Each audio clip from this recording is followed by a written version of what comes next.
আজ আমি একটু বলবো কথা সাহিত্যিক শরৎচন্দ্র চট্টোপাধ্যায়ের কথা। হয়তো ভালো বক্তাদের মতো আমি ভালো বলতে পারবো না, তবু আমি যেটুকু আমার ক্ষমতা সেটুকু আমি বলবো।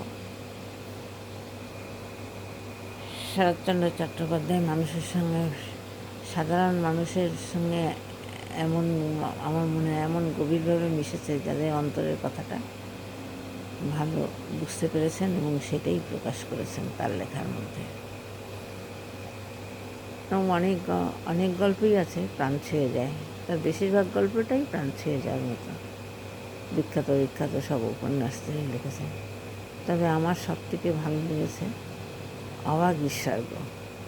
অভাগীর স্বর্গ যে অভাগীর যে মনের ইচ্ছা, প্রাণের ইচ্ছা, সে যে কত কষ্টের, কত দুঃখের, সে যে এত সুন্দরভাবে উনি লিখেছেন যেন মানুষের প্রাণে ছুঁয়ে গেছে কথাটা। এখন কত অভাগী রাস্তাঘাটে দেখা যায়, কিন্তু তাদের আর প্রাণ ছুঁয়ে কেউ কথা বলে না, তাদের দিকে আর কেউ তাকিয়ে দেখে না।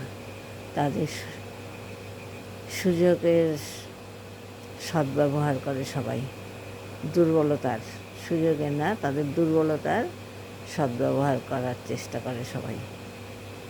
আর শরৎচন্দ্রের লেখার মধ্যে এত সুন্দর প্রাণ ছুঁয়ে গেছে যে গল্প পড়েছে সেই মানে দুঃখ কষ্টের কথা, মেয়েদের দুঃখ কষ্টের কথাটা বেশি জানতে পেরেছে।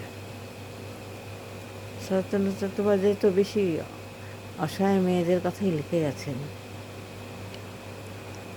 এইটুকুই আমার বক্তব্য, এরপরে আবার একটু বলবো। আজ এখানে শেষ করছি।